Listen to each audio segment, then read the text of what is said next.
Hello students, 12th economics की इस class में आप सभी का स्वागत करती हूँ। आज की वीडियो में हम पढ़ेंगे उत्पादन संभावना वक्र व अवसर लागत की अवधारणा। ये दोनों चीजें एक दूसरे से कैसे जुड़ी हुई है। इससे पिछले वाले वीडियो में हम पढ़ चुके हैं उत्पादन संभावना वक्र क्या होता है। एक बार वापस मैं दोहरा दूं, उत्पादन संभावना वक्र दिए गए संसाधनों और दी गई जो टेक्नोलॉजी है उसके आधार पर दो वस्तुओं के अधिकतम उत्पादन की संभावना सीमा को बताता है, और ऐसी सीमा को बताने वाला जो वक्र होता है उसको हम कहते हैं उत्पादन संभावना वक्र या उत्पादन संभावना सीमा वक्र। यानी दिए हुए संसाधनों की सहायता से हम दो वस्तुओं का कितना अधिकतम उत्पादन कर पाएंगे उसकी संभावनाओं को जो वक्र सूचित करता है उसको हम कहते हैं पीपीसी, प्रोडक्शन पॉसिबिलिटी कर्व या उत्पादन संभावना वक्र।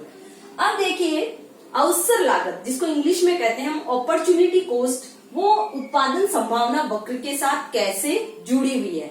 उत्पादन संभावना वक्र में हम पढ़ते हैं कि जब हम एक वस्तु की अतिरिक्त इकाई प्राप्त करते हैं तो हमें दूसरी वस्तु की इकाइयों को छोड़ना पड़ता है। कल हमने एक उदाहरण दिया था पिछले वाले वीडियो में, जैसे हमने उसमें उपभोक्ता वस्तुएं और पूंजीगत वस्तुएं ली थी। पूंजीगत वस्तुओं की मात्रा को हमने जैसे जैसे बढ़ाया था हमें उपभोक्ता वस्तुओं की मात्राओं को कम करना पड़ा, क्योंकि जो हमारे संसाधन है वे सीमित है। अगर हम किसी एक वस्तु का अतिरिक्त उत्पादन करना चाहते हैं तो हमें दूसरी वस्तु का उत्पादन घटाना पड़ता है, और जो संसाधन दूसरी वस्तु का उत्पादन करने में लगे हुए हैं उनको पहली वस्तु का उत्पादन करने में हमें नियुक्त करना पड़ता है। तो उत्पादन संभावना वक्र की जो टेबल हमने बनाई थी इससे मैं स्पष्ट किया था कि हमने पूंजीगत वस्तुओं की मात्रा को जैसे जैसे बढ़ाया था वैसे वैसे हमें उपभोक्ता वस्तुओं का उत्पादन घटाना पड़ा था।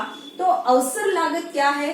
किसी वस्तु की एक अतिरिक्त इकाई प्राप्त करने के लिए हम दूसरी वस्तु की जितनी इकाइयां छोड़ते हैं उनका जो मूल्य बनता है वो अवसर लागत के रूप में प्रकट किया जाता है।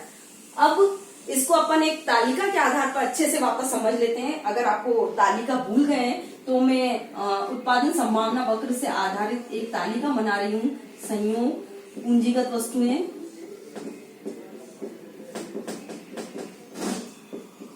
और दूसरे प्रकार की थी उपभोक्ता वस्तुएं, बाय वस्तु भी हम कह सकते हैं, उपभोक्ता वस्तुएं।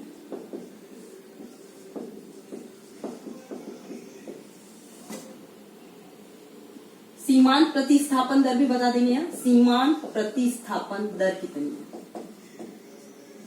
दर संयोग है हमारे 1, 2, 3, 4, 5 संयोग लिए थे हमने। 5 संयोग के अंदर हमने पूंजीगत वस्तुओं का जो उत्पादन किया था, देखिए पहली इकाई पर उसकी मात्राएं थी 0, तब उपभोक्ता वस्तुओं का उत्पादन हो रहा था 14, फिर इसकी एक इकाई करी थी तो हमने इसका उत्पादन किया 12, इसकी 2 इकाई उत्पादित की थी तो इसकी 9 ही प्राप्त हुई थी हमें। उसके बाद में देखिए इसकी 3 इकाई करी थी हमने उत्पादित, तब हमने इसकी 5 इकाइयां उत्पादित की गई थी, और उसके बाद में जब हम इसकी 4 इकाइयां प्राप्त कर रहे थे तब हमें इसकी 0 इकाइयां मिल रही थी। MRS X4Y अर्थात सीमांत प्रतिस्थापन दर कैसे निकालते हैं? Delta Y upon delta X। ये X वस्तु है हमारी, ये Y वस्तु। डेल्टा चेंजिंग को सूचित करता है कि हमने कितना चेंज किया है। ये जो त्रिभुज जैसा साइन चिन्ह बना हुआ है इसका मतलब इसको डेल्टा बोलते हैं, और इकोनॉमिक्स में डेल्टा का अभिप्राय चेंजिंग से लेते हैं हम, परिवर्तन की दर कितनी रही। अब देखिए ये संयोग, हम इनमें से किसी भी संयोग को चुने। उत्पादन संभावना वक्र हम पढ़ चुके हैं। X और Y के इन विभिन्न संयोगों में से किसी भी संयोग का चुनाव किया जाए हमें उत्पादन की अधिकतम संभावनाएं प्राप्त हो रही है। यदि हम केवल X वस्तु का ही उत्पादन करते हैं तो हम 4 इकाइयां प्राप्त कर सकते हैं। Y वस्तु का उत्पादन करें तो 14 इकाइयां, और दोनों ही वस्तुओं का उत्पादन करना चाहते हैं तो हम दूसरा, तीसरा व चौथा जो संयोग दिया गया है उसके आधार पर हम कौन सा भी संयोग चुनकर दो वस्तुओं का अधिकतम उत्पादन प्राप्त कर सकते हैं। अब इस तालिका में आपको दिखाई दे रहा है हमने पूंजीगत वस्तुओं का उत्पादन बढ़ाया है। पहले 0, 1, 2, 3, 4 एक अतिरिक्त इकाई प्राप्त की हमने। तो जैसे जैसे हम इसकी अतिरिक्त इकाई प्राप्त कर रहे हैं हमें उपभोक्ता वस्तुओं की इकाइयों को अधिक मात्रा में छोड़ना पड़ रहा है। कैसे? देखिए पहले हम 14 से 12 पर आए, पहली इकाई पर कितना छोड़ा पता नहीं हमें, तो यहाँ डैश लगा देंगे हम एक इकाई प्राप्त करने के लिए इसकी कितनी इकाइयां छोड़नी पड़ी हमें? 2। डेल्टा वाई का मतलब है वाई का चेंज कितना है? 14 से 12 पर आ गए, चेंज कितना है? 2 का। और एक्स का चेंज कितना है? 0 से 1 पर आए, यानी चेंज कितना हो गया? 1 का। तो 1 का भाग देंगे तो क्या आ जाएगा यहाँ पे? 2। उसके बाद देखिए हम 1 से 2 पर आए, चेंज कितने का हुआ है? 1 का। जबकि यहाँ पर हम कहाँ पर आ गए? 12 से 9 पर, चेंजिंग कितना हो गया हमारा? 3 डिवाइडेड बाई 1 इक्वल टू 3 का। फिर चेंज हुआ है 4 का, 9 से 5 पर आ गए, चेंज कितना का हो गया? 4 का। जबकि यहाँ पर हमें 1 इकाई ही मिल रही है तो चेंज हो गया 4 का। और नीचे हम आ जाए तो 5 का चेंज है और इधर 1 अतिरिक्त इकाई ही हमें मिली है। तो देखिए तालिका के आधार पर स्पष्ट हो रहा है कि जो सीमांत प्रतिस्थापन की दर है वो लगातार बढ़ती जा रही है। सीमांत प्रतिस्थापन की दर घटने का अभिप्राय क्या मतलब लेऊं मैं कि अगर हम एक पूंजीगत अतिरिक्त इकाई प्राप्त कर रहे हैं तो उपभोक्ता वस्तुओं की हमें अतिरिक्त इकाइयां ज्यादा मात्रा में छोड़नी पड़ रही है, यानी सीमांत प्रतिस्थापन की दर है वो घटती जा रही है। सीमांत प्रतिस्थापन की दर घटती कैसे? पहले हम 2 ही इकाइयां छोड़ रहे थे, उसके बाद में हमें 3 इकाइयां, फिर 4 इकाइयां, फिर 5 इकाइयां छोड़नी पड़ रही है। तो सीमांत प्रतिस्थापन की दर घटने के कारण हमारी जो अवसर लागत है वो लगातार बढ़ती जा रही है। अवसर लागत कैसे लेंगे हम? कि इसकी एक अतिरिक्त इकाई को प्राप्त करने के लिए इन संसाधनों की जितनी इकाइयां इधर आ रही है उनकी कीमतें लगातार बढ़ती जा रही है। और वो कीमतें किसमें बताई जाती है? अवसर लागत के रूप में। तो अपॉर्चुनिटी कॉस्ट या अवसर लागत की परिभाषा हम ऐसे भी कर सकते हैं, किसी वस्तु की एक अतिरिक्त इकाई प्राप्त करने के लिए दूसरी वस्तु की हम जितनी इकाइयां छोड़ने के लिए तैयार रहते हैं वो पहली वाली वस्तु के लिए अवसर लागत के रूप में प्रकट की जा सकती है, या हम कह सकते हैं उनका मूल्य अवसर लागत के रूप में बताया जाता है। क्योंकि सीमांत प्रतिस्थापन की दर घटती हुई है इसलिए अवसर लागत हमेशा बढ़ते हुए मूल्य के रूप में अपने को दिखाई देगी। अब अपन इसको एक चित्र की सहायता से भी समझ सकते हैं। मैं इसी तालिका के आधार पर अपना उत्पादन संभावना वक्र और उससे रिलेटेड तालिका आपको बता रही हूँ। ओ अक्ष अक्ष पर मैंने लिया है एक्स वस्तु को और ओ वाई अक्ष पर लिया है मैंने वाई वस्तु को, जिसको आप पूंजीगत वस्तु और उपभोक्ता वस्तु के रूप में भी बता सकते हैं। इसकी इकाइयां ली हमने 0, 1, 2, 3, 4, 5 तक, 1, 2, 3, 4, 5। इधर 2 के डिफरेंस से लिख लेंगे हम। कोई भी पैमाना आप अपने अकॉर्डिंग मान सकते हैं, 10, 12, उसके बाद में 14। अब देखिए यहाँ पर 0 इकाइयां थी तो उपभोक्ता वस्तुओं का उत्पादन कितना हुआ? 14। यहाँ पर निशान लगा लेंगे हम।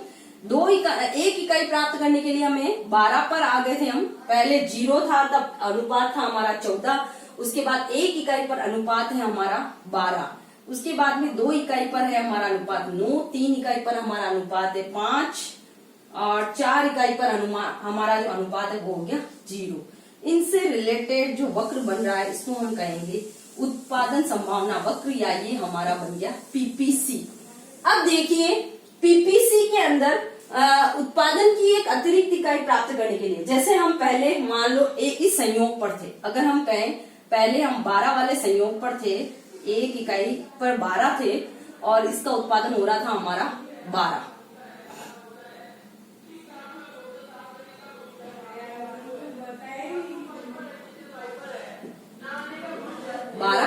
यहाँ ले रहे हैं हम 12 को। अब देखिए हमको जैसे ही हम 2 इकाई पर आते हैं, इकाई नंबर 2 पर आते हैं, हमारा उत्पादन घटकर 9 ही रह जाता है। ये 9 आप स्केल की सहायता से अपना चित्र बनाएंगे तो ये जो हमने अतिरिक्त इकाई प्राप्त की है ये तो हमारा हो गया गेन, ये हमने लिया है प्राप्त किया है, और हमने इसके लिए छोड़ा कितना है? ये छोड़ने वाली, ये लॉस हुआ है, लॉस। ये तो हुआ है गेन और ये हुआ है हमारा लॉस। तो इस गेन को प्राप्त करने के लिए ये जो लॉस हो रहा है इसको हम किसमें बताते हैं? अवसर लागत के रूप में। एक और उदाहरण एग्जांपल मैं आपको देना चाहूंगी। जैसे किसी किसान को एक खेत पर यदि गन्ना उत्पादन करने पर 1500 रुपए मिलते हैं और यदि वो उस खेत पर कपास का उत्पादन करता है तो उसे 2000 रुपए मिलते हैं। तो जो कपास का उत्पादन करना चाहेगा वो, क्योंकि उसे 2000 रुपए मिल रहे हैं, तो कपास उत्पादन करने की अवसर लागत 2000 माइनस 1500, क्योंकि गन्ना उत्पादन करने से तो 1500 मिल रहे हैं, तो 2000 माइनस 1500 इक्वल टू 500 रुपए के रूप में व्यक्त की जाएगी। अब देखिए, अवसर लागत को भी हम दो रूपों में बता सकते हैं। एक होती है हमारी कुल अवसर लागत, एक तो होती है कुल और दूसरी होती है सीमांत अवसर लागत। सीमांत अवसर लागत, जो कुल अवसर लागत है, एक वस्तु की टोटल अतिरिक्त इकाइयां प्राप्त करने के लिए हमने दूसरी वस्तु की टोटल कितनी इकाइयों को छोड़ा है उसको बताएगी।